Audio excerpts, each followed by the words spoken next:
G'day guys, here we are, video number 4 for the bedside table. This video will probably just be a quick one. We'll put in the shelf and the backing board.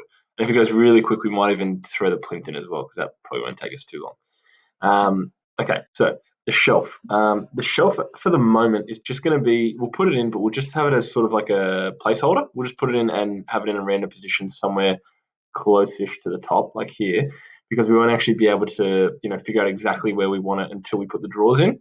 So I think the dimensions should be pretty consistent. We should have a gap of, let's have a look. You can measure from here to here is 460. That means from here to here should be 422. Perfect. So all we can do is grab the rectangle tool, go somewhere along this edge and on that edge, and we're going to type in 422, 19, because it's 19 mil thick. That's the wrong way. Let me undo that. We go 19, 422. That's better. Okay, we can then push that all the way to the back edge, and that should be 460. Perfect. So triple click on that, right click and make component. We'll call it shelf, enter, and we can paint that with a light color. Perfect. So we've got the component there. We can move it up and down to whatever position we want later on. But for now, we'll just keep it somewhere near the top and we can sort of move that position later. Now, around the back, we've got to put on the backing board, which I think I've drawn it here as, because we're going to use 6mm plywood for it. And it's going to be 500 by 460, which should cover up the whole back. So let's have a look. To do that, we could probably just grab a rectangle, trace the whole back. Oh, there we go. And then push it out this way 6mm. And then we triple click, right click, make component, backing board. Save that, and then we'll paint it too. Fine. Okay, there we go. So that now has a back on it. Now, the only issue I have with this is that we may actually see the edge. If we have a piece of plywood there, you'd see it when you're looking from the side, which may not look as good.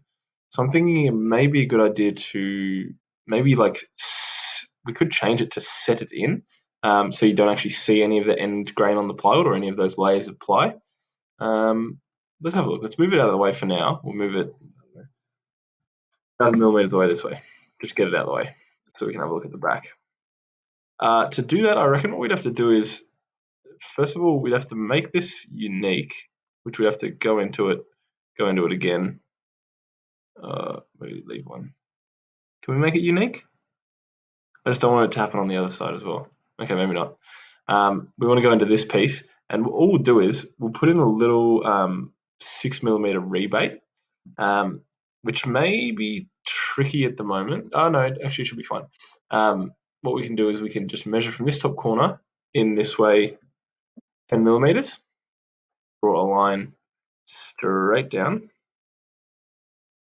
and then push this in 6mm for the thickness of the plywood. So see how now we've got a little rebate in there that the plywood can actually sit in. It will create an issue with the shelf here. We'll need to push this back to that 6mm so the plywood actually can go all the way back like that. Now I just want to make sure it didn't do it on the front as well over here. Nope, it didn't. Great. Okay. So let's double click on this, double click again. So we're editing this piece. Go with the tape measure, measure 10mm across, go with the pencil line, and we go straight all the way down to the base. And we push this in so it's in line with the shelf. That should be a nice 6mm rebate, 10mm wide. Perfect. So now we can leave that and we can then, probably easiest if we just delete that backing board and we put a new one in instead of trying to resize it. Grab the rectangle tool from this point here to this corner down here, cover that up. We push it 6mm this way, click, right click, make component, we'll call it backing board. Do you want to replace that definition with a new component? Yes, and we will paint it with the light color. Okay, so now when we're looking at our bedside table from the side, we won't actually be able to see any plywood. I think that looks a whole lot nicer. I should probably update that in this drawing as well. But that's one of those decisions you can make in the workshop. You can modify that at a later stage when you're building the bedside table.